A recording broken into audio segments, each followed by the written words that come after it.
Imagine this. You're standing at the check-in counter in Bangkok or Bali, exhausted from a long day of travel, and the agent asks for your proof of Onward travel. You pull up that cheap dummy ticket you bought from some random site you found at 2 a.m. The agent types in the code, frowns, and tells you it's invalid. Suddenly you aren't going to the beach. You're being pulled aside. Or worse, if you just landed at your destination and the immigration officer rejects your Onward ticket, you're looking at potential deportation or a night in a detention cell for visa fraud. This is the side of travel hacking that the influencers never show you. Everyone talks about how easy it is to use Onward ticket services, but nobody warns you that the internet is currently crawling with scammy websites. These sites are essentially taking your money and handing you a fake PDF or a reservation that gets auto-refunded before you even leave for the airport. If the airline runs a quick check-in validation and sees that your ticket doesn't exist in the system, you're grounded.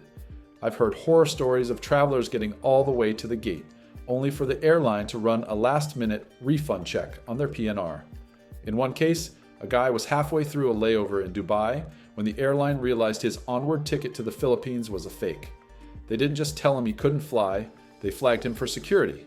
He was stuck in the terminal for 20 hours, treated like a criminal, and eventually forced to buy a $2,000 emergency flight back to his home country just to get out of legal limbo. But it gets even worse if you actually land. If you make it to your destination and a sharp immigration officer catches a fake ticket, you aren't just looking at a fine, you are looking at a permanent ban. There are stories of digital nomads being held in cold windowless detention cells for days with no access to their phones, while the embassy tries to figure out what happened. When you try to show proof of Onward travel that isn't real, many countries view it as a deliberate attempt to enter the country illegally. That's a one-way ticket to a deportation stamp on your passport that will haunt you every time you try to cross a border for the rest of your life. It's honestly a massive gamble with your freedom, and most people don't even realize they're using a shady provider until it's too late. The reality is that authorities are getting way smarter about this. They know the tricks, and they are actively looking for those ghost reservations. Look, you can certainly spend hours doing your own deep dive research online to find a reliable provider. But the reality is, if you're going to use one of these services, you have to be incredibly smart about which ones are actually legitimate. You can't just click the first link on Google and hope for the best. A lot of experienced travelers have started using comparison tools like Travel Compass just to stay safe. It's essentially a way to see which sites have actually passed a background check, and which ones are known for providing tickets that actually work when a border agent looks them up.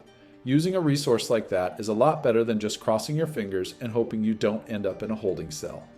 I've seen what happens when people get careless. They think they're being savvy by grabbing the cheapest dummy ticket they can find, but they don't realize that many of those budget sites are just selling photoshopped PDFs or reservations that get canceled before you even arrive at the airport. If you show up at a strict border like Thailand or the Philippines, and that PNR code doesn't pull up a live verifiable reservation in their system, the mood changes instantly. You aren't just denied entry, you're being flagged for providing fraudulent documents. That can lead to hours of interrogation, a night in a detention center, and an official deportation stamp that will make it nearly impossible for you to get a visa for that country ever again.